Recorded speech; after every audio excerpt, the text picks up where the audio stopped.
Саламатсыздар ма? Менің аты-жөнім Иманова Замзагүл.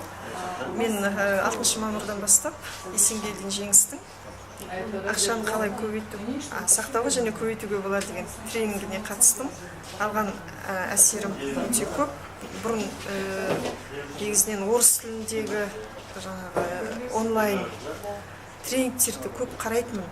Бірақ онлайн тренингке қарағанда тікелей тренердің өзімен кездесіп алған білімнің ерекшелігін байқадым. Алдағы уақытта енді осындай бұл кісінің тренингтерін әрине жібермеуге тырысам.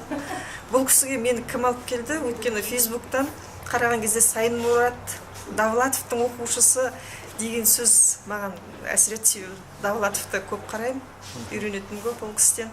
Рахмет жігіттерге, осындай қазақтың білім іздеп жүрген қыз-келіншектер мен жігіттеріне реально көмек тиді ғой ұйымдастырып жатқанына. Рахмет.